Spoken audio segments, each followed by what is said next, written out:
Raising the roof. Raising the roof. Raising the roof. Raising the roof. Hey, welcome back, you guys. Here we are. We got Jess out here doing some late night. As you can see, van building. We got some super sweet, very vintage, old tongue and groove. You can see we got our boards laid up here, ready to be selected to be entered into the fine automobile as we see. Crikey. We got our lights here that we're gonna put in. We got a little demonstration, demo puck style here, cut in to see how it would do. But we can come over here and see our first contestant. Old buddy stapled up in there. We got the fan spinning, a little cool, feeling good. But we didn't staple it. We hit it with the 18 gauge brad nailer, which I think I got 1.5 inch brads in there, and it's holding good with right now only, like, I got a couple holding it back, but there's only 2 holding it up, and it's pretty secure. Secure, top flight. But as you see, we have to take, pop up in here, we cut it out right here for the insert to go in, which trims the fan. We got 2, so the other one up there, because the fans are, the little shroud's about 13 3/4 inches wide, so 4 boards plus a little bit on each side of the fit, or 1st and 6th, whatever. Got it cut to get it to fit, which our piece here for the puck lights, we're going to put 8 in the ceiling, so we're going to stagger them starting at 16 inches and every 32 inches as it goes down the roof. But we're going to we chose to do the pine in the middle just to it's just kind of the lightest, but just the texture and tone of it, and then progressively work out toward these darker boards on the edges. So we'll have a cool wood rainbow cascading effect. And dang it, we'll be running in and out. We're filming in here. Tell them something good. If you're looking for some bug repellent, you can put dryer sheets in your clothing and it will help repel mosquitoes, because I get bit by everything. I got bit on my face already. I got bit like 9 times. So I'm wearing thick sweatpants in Georgia weather, but here we are. Well, at least she smells good, folks. I smell really good. We gain at least that. We gain. Gain. Cute. Okay. Let's get back to our regular scheduled program. Alright, we're going to punch the holes in our beam here, plank, whatever, for the puck lights. And we got it measured already and put it up, evenly spaced on this one. Which, like I said, we'll do 4 on this board and then jump over to the other side, which will be 4 corresponding. So anytime you're drilling, especially something that's already finished, you want to be sure that you don't blow out the side that you want to look good. Which with this, we're taking and pre-drilling it from the back where we already got it marked, and we'll flip the board over, start, and cut our hole from the other side, and where we can start. And it cuts that grain out to where it doesn't blow out the hole. I got this liner up block thing from Lowe's, I think, but it works pretty good. You just can you can set it on here and it keeps you just going straight down through. You just go ahead and get it lined up, set it on, and it kind of creates a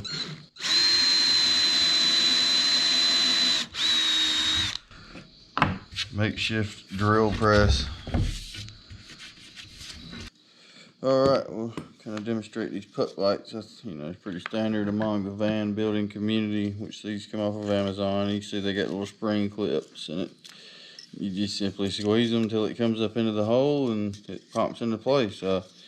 These are easy to take in and out, and like I say, you can, if one malfunctions, and you just pop it in and out, pop a new one in. So, no connections or screwing anything required. The only thing you got to do is, drill out this hole so where the lip will still mount, which a 2 3/8 hole saw works really well for getting that circumference correct. Which with these, you just always got to be careful when you're doing it. It's the Wrist Breaker 3000 because it gets a lot of torque. The bigger the hole you get, the more torque it puts on the drill. So just always pay attention and have your piece of material strapped down and have the chuck tight as it'll go on the drill.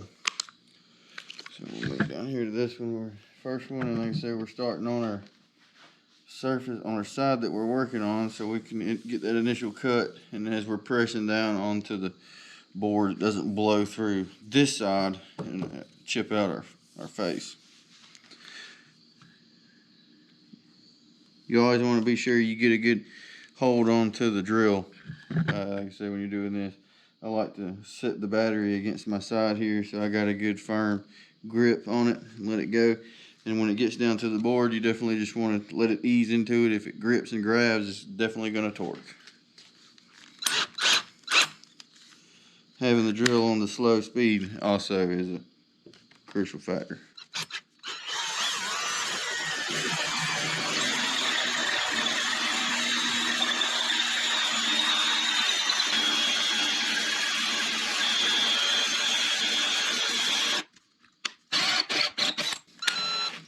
As you can see, this old poplar's mighty hard. Took it a minute to eat through that thing, but went through good. Some dry stuff.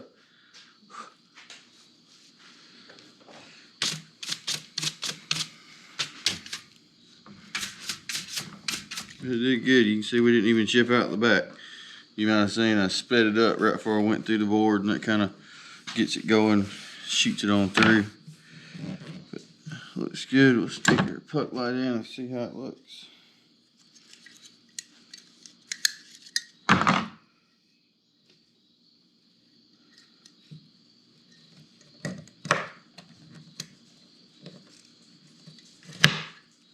There it is.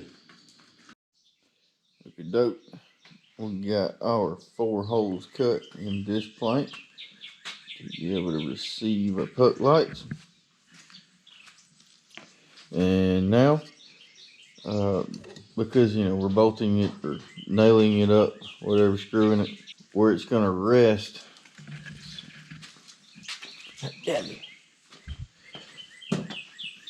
See, with the board, as it's going in and going against each cross beam plywood runner that I bolted up there, it's not going to have much clearance for the wires to pass through to go to each light. In which with these, you want to wire these parallel, which is hooking the positive of each one together as well as the negative, which the power has to go to your switch first, then back to the lights.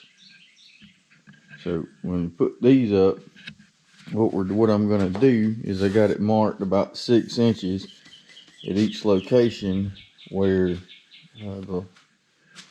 the board, the plank will actually contact the cross beam support. So I'm going to take the router, it's got a 1/2 inch standard routing bit in it, and which I got my fence here that I made for my router table. Then I got it shimmed, which I'm just going to take the router and cut out some little channels for 18 gauge wire to be able to lay in and flow through to each light. So we'll get that done.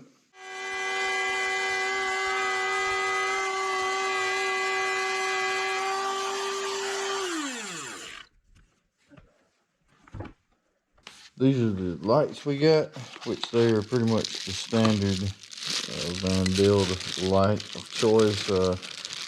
Amazon, which they come in a box of 4. Which these are the silver warm white 3200K. It's just 12 volt, 3 watt light. So we see our lights, which we got our connectors we're using to hook them up. Female and male, 22 to 16 gauge connector, pretty standard. Our red and black 16 gauge roll. Got this 100-foot roll off Amazon. We also got us some quick connects. These are a little more advanced than your standard wire tap connectors. They were pretty cool. They actually squeeze together around the line like a standard splice connector or wire tap. When you squeeze it together, it actually provides a slot in the back that you may can see that you can actually slide this connector in and be able to have a removable, detachable wire splice. So they work pretty good. So we see our instructions here. Come with the lights. You see the actual light, 2.7 inches, 2.76 inches wide, 2 3/4. The light itself is 1.6 inches. It's a 1/2 inch thick, and the insert here is 2.17 inches. So the 2 3/8 hole saw is your big ticket winner on putting a perfect hole in there for this thing to fit into.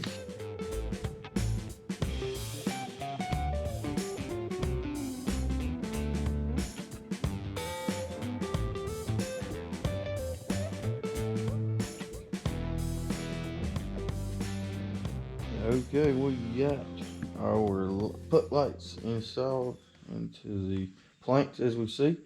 We got that one already in the van. Might be a little too dark, but got this one. All of them wired in, tested them, they're working.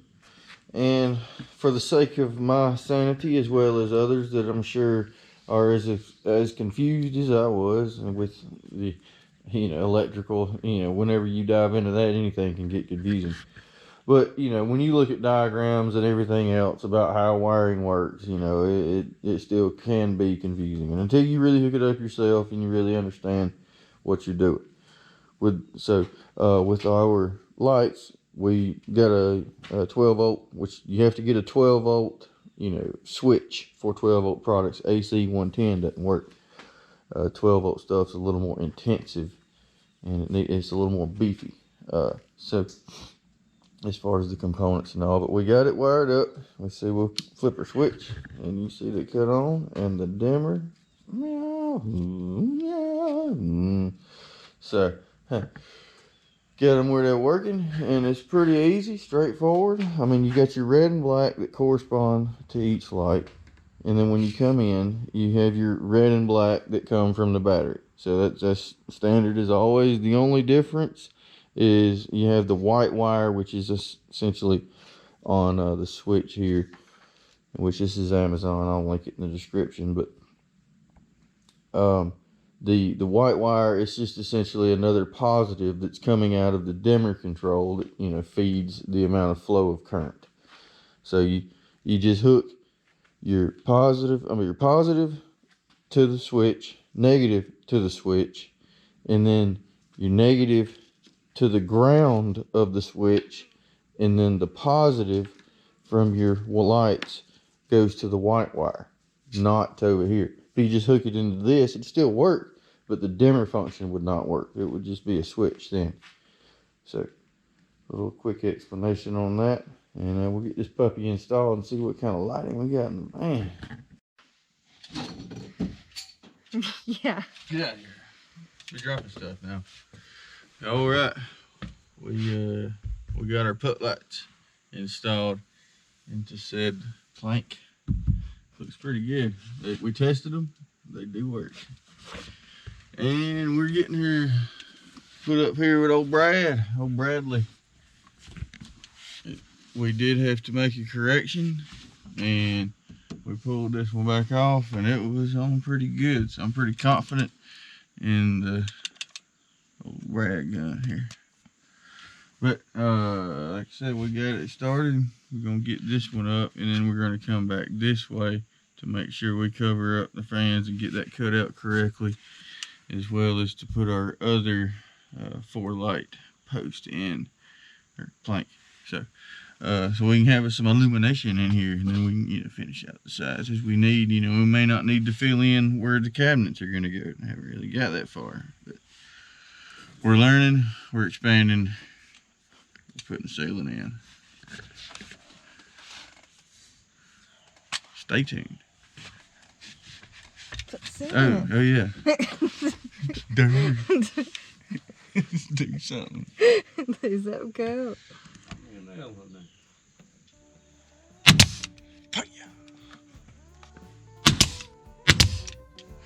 This is proper Brad Naylor positioning right This here. is a little Brad squat shot right here. Squat shot.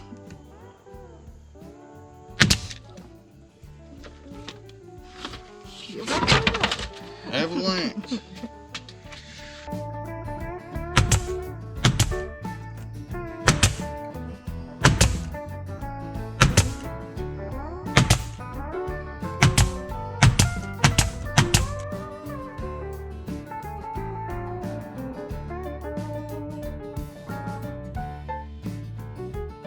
Look at that. We got lights installed. It went in pretty good. You know, we got it slapped up there with the rest of them. Same procedure.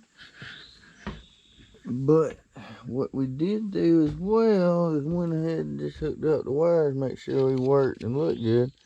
Hooked it up the same way as before. Let's see. Ah, what about that? Oh, check out the dim in action. Boy, it looks like a showroom model in here now. Let's get back, we can see it from afar. Look at there.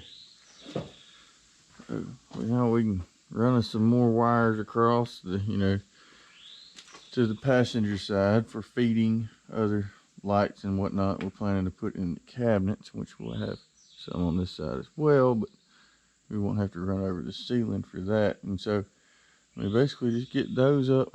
That'll be it for the boards, in which we'll get all the rest of them put up.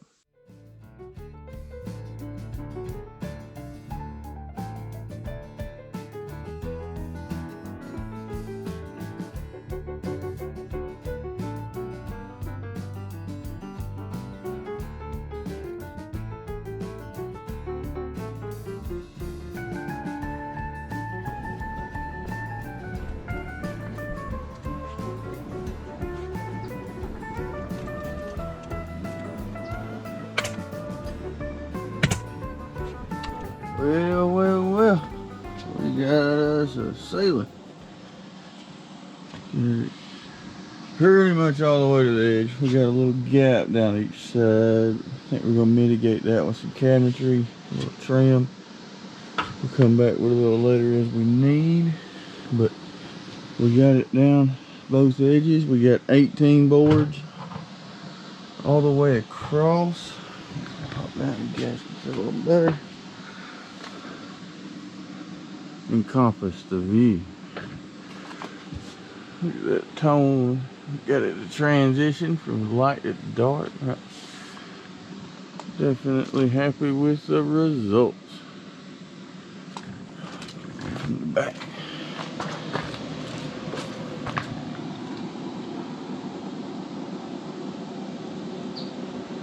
Looking good, looking good. Which we got our putt lights lit up as well. And here we got the switch kind of just temporary wired up. So see if we can come up here at the demo. Yeah, so that's nice. Definitely looks like with the dimmer it'll be able to set the mood, But anyway, happy with the result.